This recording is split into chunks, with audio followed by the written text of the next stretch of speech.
Nesse canal, a gente analisa livros de tarô para que você consiga fazer uma compra assertiva de material. Então, no vídeo de hoje, nós vamos analisar o livro Manual Prático do Tarô.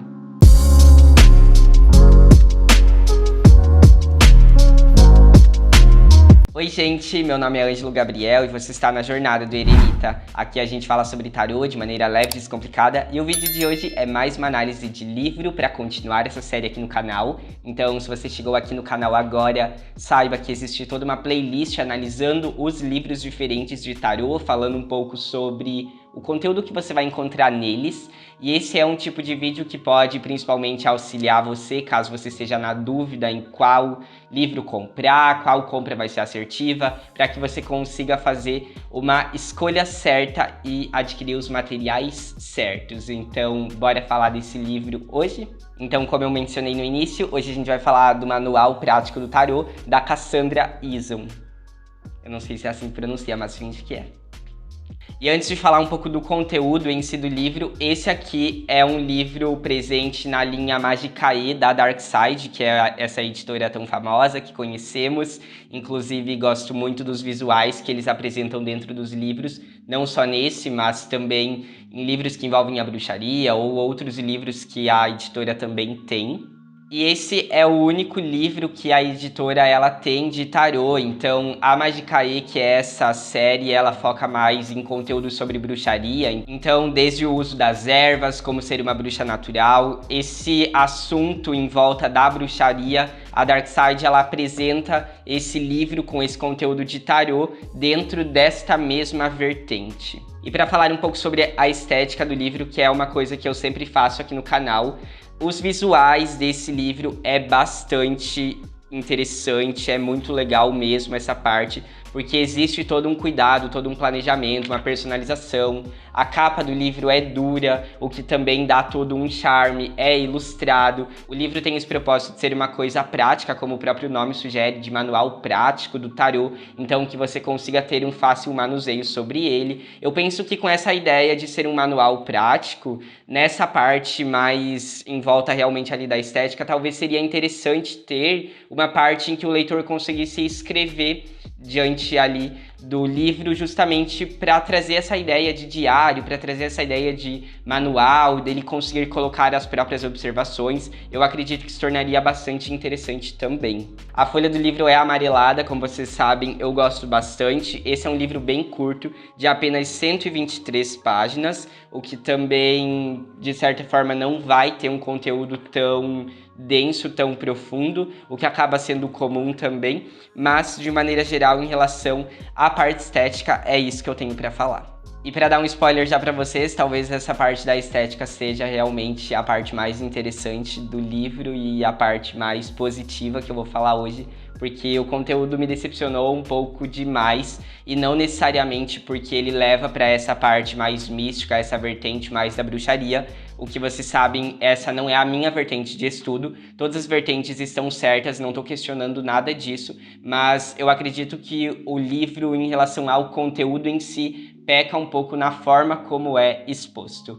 Mas agora a gente pode falar um pouco mais sobre isso, então bora lá? Então, como esse é um livro bastante curto, ele vai trazer uma ideia bem relacionada a tudo o que você precisa para ter praticidade na leitura de tarô. Então, muitas vezes a gente vai encontrar dentro dos livros ou em conteúdos algumas possibilidades. Esse não é o propósito do livro. O propósito do livro é te dar uma coisa rápida, uma coisa que você vai comprar tal e tal coisa para que você consiga fazer uma leitura de tarô assertiva. E dentro dessa introdução, que é apenas da página 7 à página 14, ela vai trazer uma série de questões que você precisa para iniciar a ler o tarô. Então, desde qual baralho você compra, e aí o que eu quero dizer em relação a ela não te dar possibilidades, mas ela falar vai por esse, nessa ideia da praticidade, é que, por exemplo, ela vai falar compre um baralho que tenha 78 cartas ilustradas, Rider-Waite. O que não é errado, mas ela traz uma ideia mais pronta, como se estudar tarô fosse uma receita de bolo, algo um pouco mais prático e etc. E dentro dessa introdução, que é extremamente rápida, Eu comecei pensando que o livro talvez ele não fosse uma vertente de estudo para mim e por conta disso eu não gostaria muito do que ele se propõe a falar. Mas a questão, na real, é que depois, fazendo uma reflexão um pouco mais profunda, antes de vir aqui gravar o vídeo, contar um pouco para vocês, eu comecei a pensar que talvez essa ideia do se perder, essa ideia do não saber exatamente como iniciar no tarô, essa ideia de encontrar muitas possibilidades, não saber exatamente qual é a certa, se tem uma certa, ela acaba sendo o processo da gente dentro do tarô, é um processo de aprendizado. Aí, claro, tem essa questão de, mas a ideia é ser um livro mais prático, tudo bem.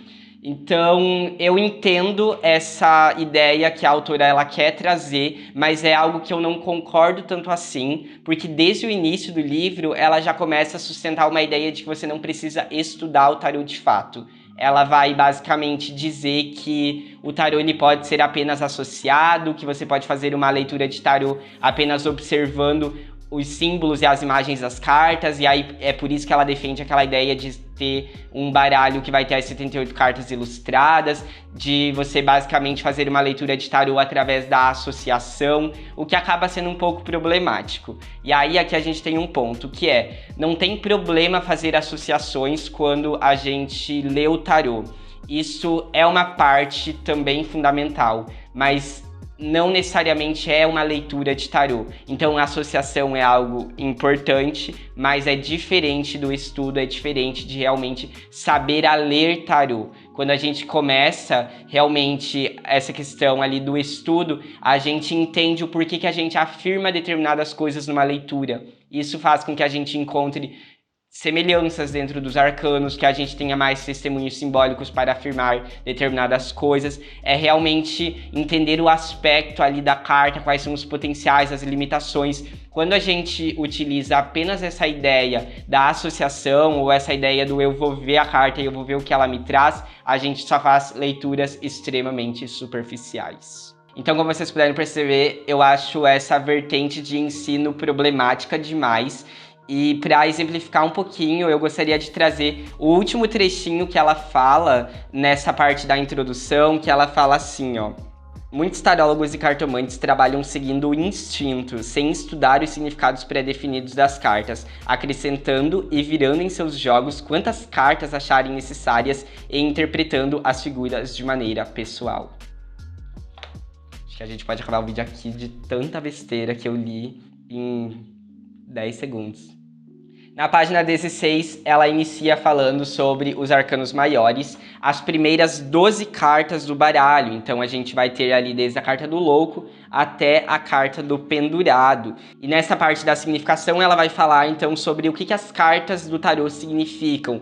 É algo extremamente sucinto, é algo muito raso mesmo, é só um parágrafo de cada uma das cartas. E aí, além disso tudo, tem uma outra questão que é, por exemplo, algumas cartas, ela até vai falar um pouquinho mais, assim, é realmente um parágrafo, mas tem aqui, por exemplo, no pendurado, que é 3 linhas.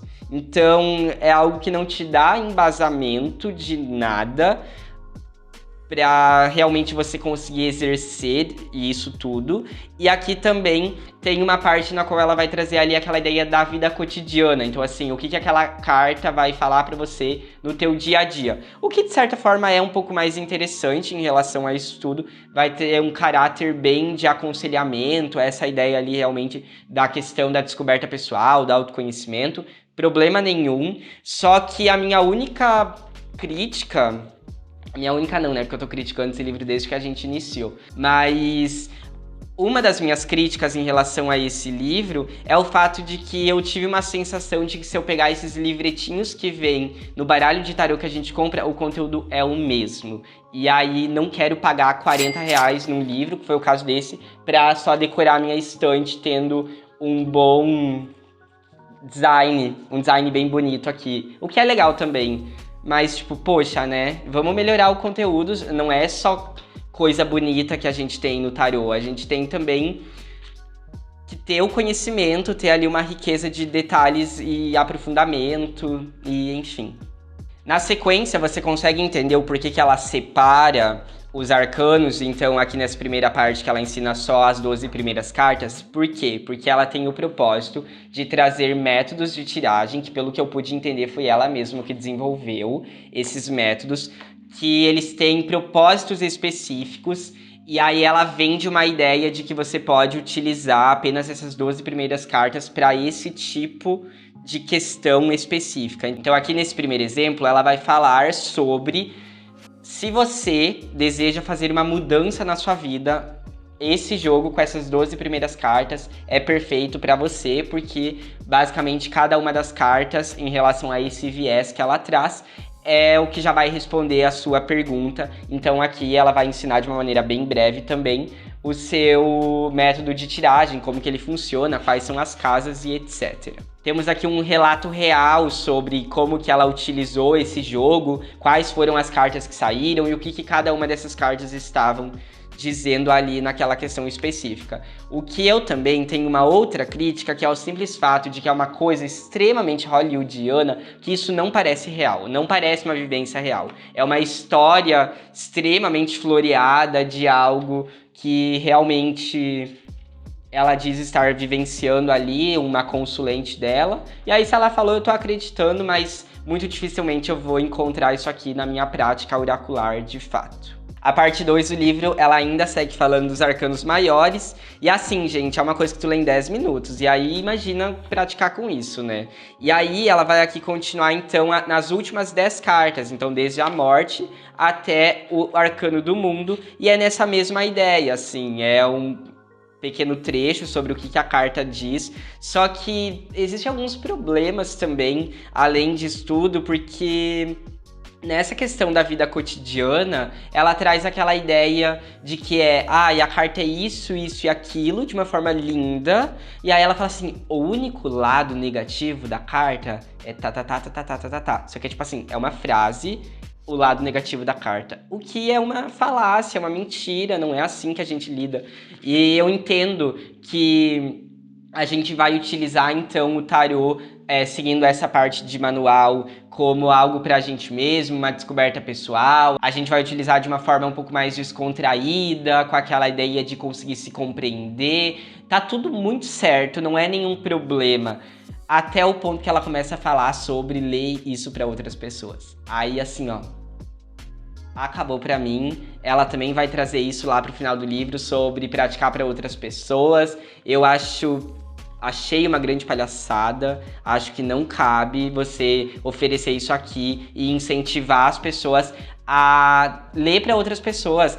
E aí começa o livro com aquela ideia de não, mas não precisa estudar o tarô. Vamos fazer uma associação, vamos ler a carta e ver o que ela diz. Para, né, dona Cassandra? E ainda na sequência dessa segunda parte, ela vai então trazer também aqui um método de leitura, nesse caso em específico é o de 3 cartas, 6 cartas e 9 cartas, explica um pouquinho ali sobre o método, nada é muito aprofundado nesse livro, como vocês já sabem, e ela também vai falar um pouco sobre a história da vida real, que ela adora trazer também para dar uma exemplificada. Esta parte acaba tendo em todos os capítulos diferentes. O terceiro capítulo ela vai intitular então de Os 4 Naipes e os 4 Ases do Tarô. Aí aqui vai ter também em relação a um pouquinho dos naipes, o que cada um deles significa, quais são as virtudes desse naipe. Vai trazer essa ideia bem mística mesmo em relação à prática do tarô. Como eu falei, não é uma vertente minha de estudo, mas não tem nenhum problema. Eu acho também, agora um adendo, que com essa ideia ali do místico, com essa ideia da bruxaria, a gente tem outros livros que trazem de uma forma mais aprofundada, que dá para fazer um estudo um pouco mais coerente, um pouco mais coeso, entendendo melhor em relação a essa prática toda, o que não é o caso aqui. Depois do livro apresentar os 4 naipes e os ases, aí ela vai dividir aqui então os arcanos menores no capítulo 4, o de 2 até o 5. O que é interessante perceber nesse livro como um todo é essa separação que ela faz no livro em relação tanto aos arcanos maiores quanto aos arcanos menores. Então, por exemplo, ela vai dividir ali os arcanos menores só nos ases, porque ela acredita que os ases eles têm uma mensagem específica que ela acredita que vale ali essa separação do 2 até o 5, que aí ela vai dizer que basicamente, enquanto os ases eles são aquelas cartas dos inícios, das emoções e enfim, aqui nos 2 a 5 ela já vai trazer como a carta de número 2 o equilíbrio, a carta de número 3 a carta da oportunidade, da expansão da alegria, a carta número 4, a carta da prudência. Então ela vai fazer uma grande salada, ela vai juntar os números ali como uma mensagem só, e aí ela traz, nesse mesmo formato de um parágrafo, o significado inteiramente da carta. Então o que a gente consegue perceber em relação a essa separação dos naipes e dos arcanos é algo muito próprio dela, é algo muito autônomo da forma como o tarô funciona para ela, o que eu acho que tá tudo bem nesse sentido. Eu gosto muito mais de estudar o tarô e vendo possibilidades de livros te dando sugestões e recomendações.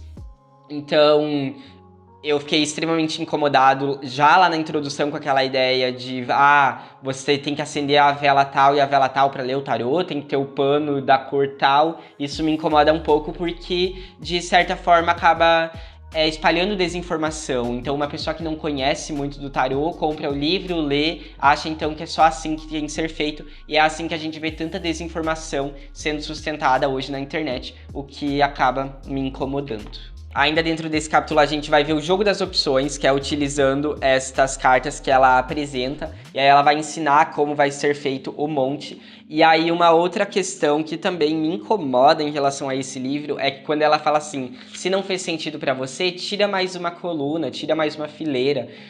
E aí, assim, problemas, muitos problemas, porque basicamente eu entendo que uma leitura de tarô ela se torna eficiente, além da troca do oraculista com o consulente, além dessa troca feita da conversa que pode fazer com que você consiga compreender uma leitura de tarô, eu entendo que tirar o tarô, tirar uma carta do tarô, é não tirar as outras 77 cartas. Então, se a gente tirou aquela específica, é essa a mensagem que se tem. Então, eu entendo que uma leitura de tarô ela se torna assertiva, que apesar de muitas vezes ficar algo um pouco torto, de não conseguir entender de fato o que aquela mensagem está dizendo ali de cara, é sobre observar os aspectos daquela carta que saiu e observar os aspectos das cartas que não saíram para entender o porquê que saiu essa carta em específico, ou aquelas cartas dentro do método de tiragem. E não com essa ideia super, vamos então aqui tirar mais uma fileira de carta, vamos aqui ver até fazer sentido, ou até ouvir o que o consulente deseja.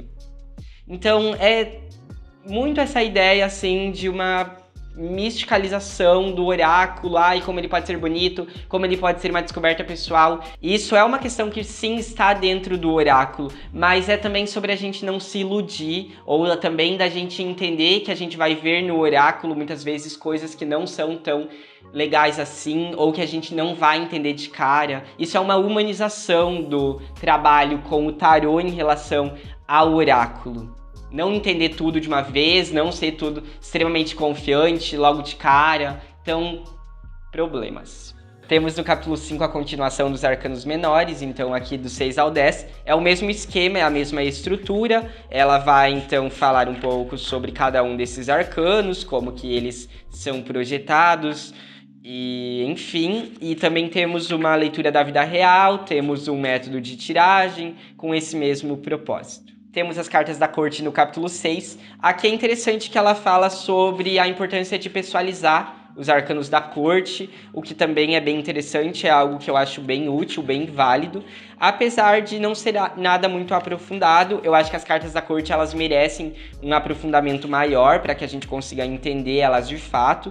E isso também eu nem julgo tanto assim, porque é bem comum a gente encontrar nos livros de tarô poucas explicações em relação às cartas da corte, muitas vezes ficam um tanto quanto deturpadas mesmo, mas é basicamente por esse viés. Antes de seguir adiante em relação à significação das cartas, aqui dentro desse livro a gente vai perceber então que a utilização dessa autora em relação ao tarô é uma utilização bem desmembrada das cartas, porque todos os capítulos ela vai lidar com partes de cartas e ela vai incentivar em todos esses capítulos como que você utiliza só aquele grupo específico de cartas para fazer uma tiragem.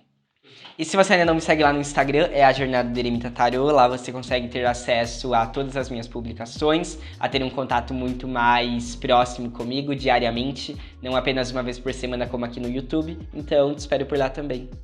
O capítulo 7 ela vai falar sobre jogos de tarô para diferentes ocasiões. Aqui é uma parte na qual ela vai trazer alguns métodos de tiragem. Ela começa iniciando com o jogo da ferradura. Não é a ferradura que eu conheço, a ferradura que eu conheço é 7 cartas, essa aqui são apenas 5. Ela vai explicar um pouquinho das casas, o que cada uma das casas vai significar ali, de uma forma extremamente sucinta. Temos também o jogo do calendário, que é um jogo de 12 meses, e um outro jogo que ela fala sobre o jogo cigano, e é só isso, encerrou, deu, tá pronto. Aí, no capítulo 8, temos Encontrando o seu estilo de leitura, e aí aqui ela vai falar que a arte do tarô é cercada por concepções equivocadas. Eu concordo, mulher, tudo que tu escreveu aqui tá difícil, hein? E aí, dentro dessa ideia dela falar um pouco sobre as concepções equivocadas, ela vai falar um pouco, então, sobre as cartas invertidas, ela vai falar sobre aprofundar as leituras, ela fala sobre autoleitura também. E aí, aqui é a parte que tem 2 pontos, assim, que eu falei, ai, não. Que a primeira delas é sobre o lendo para outras pessoas, que eu fico pensando, gente, imagina você aprende a ler tarô com isso aqui, e aí você vai ler para as outras pessoas. Nossa, eu ficaria um pouco chateado se eu fosse o consulente. E a outra parte que me incomoda também é essa parte que ela intitula de substituições. E aí olha o que ela vai pregar. Ela vai falar assim, ó. Se qualquer carta tirada parecer de pouca ajuda ao consulente, ou se a carta se referir a uma questão passada, que deve ser esquecida ou que precisa ser eliminada de vez, peça a ele para escolher uma nova carta do baralho para substituí-la. Coloque-a sobre a carta que deseja substituir. Ela também pode ser uma carta de transição, então, se a carta que pretende substituir ainda aparece isolada do restante da história, substitua-a por outra até que o consulente sinta ter encontrado a resposta certa. Ai, ai. Acho que já deu de falar desse livro. E a última parte do livro, que é o capítulo 9, ela vai intitular de Desenvolva suas habilidades de leitura. E essa é uma parte que ela fala sobre como você cria uma autonomia para ler de forma bem o tarô, como que você vai então ali utilizar os métodos de tiragens. Fala um pouco também sobre a árvore da vida, não vou entrar nessa questão porque daí vamos perder as estribeiras realmente dentro desse vídeo de hoje. E aí traz também uma leitura da vida real, essa aqui é a história da Lindsay, mas que eu não vou ler. Aí, se você quer ler, você gasta os seus R$35, que foi o valor que eu paguei. E aí você tem esta longa jornada de estresse e dor de cabeça, como eu tive, antes de chegar à conclusão. E para fazer a minha conclusão final, esse aqui foi um livro que eu fiquei extremamente decepcionado, porque eu conheço a editora, que é a Dark Side, e ela apresenta livros muito bem feitos nessa questão visual. Eu sei que no quesito da bruxaria e nos livros que ela apresenta sobre bruxaria, muita gente gosta, vejo irritar muito nas outras redes sociais, como no TikTok, por exemplo.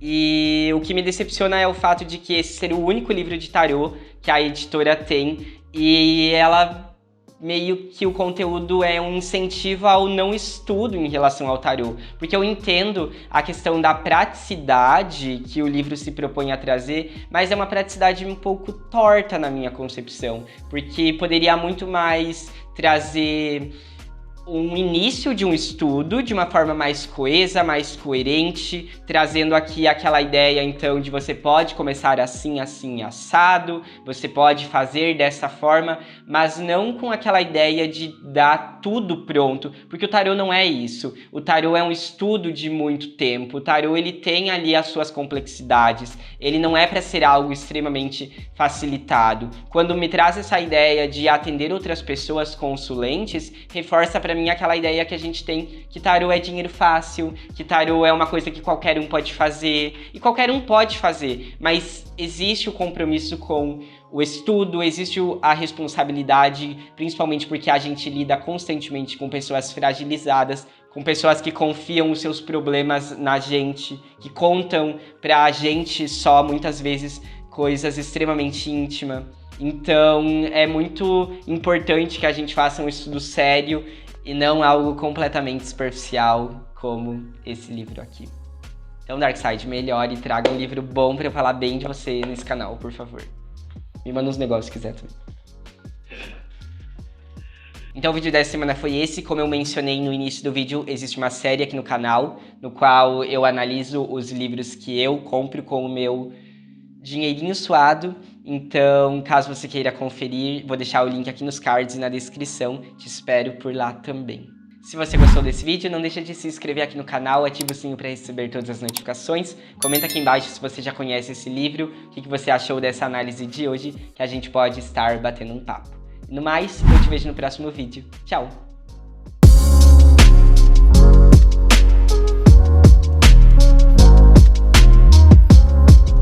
Esse livro é muito bonito. Mas é bem ruim. Fiquei bem triste. Eu quero terminar o vídeo falando assim, se alguém da Darkseid estiver vendo, por favor. Quero falar muito bem de você, eu amo a tua editora, Dona Darkseid. Eu amo a tua editora. Eu amo você. Mas eu realmente amo, tipo, vejo os livros que a galera recebe, os de bruxaria, etc. Tipo, eu já vi gente falando muito bem dos livros de bruxaria. E aí, enfim.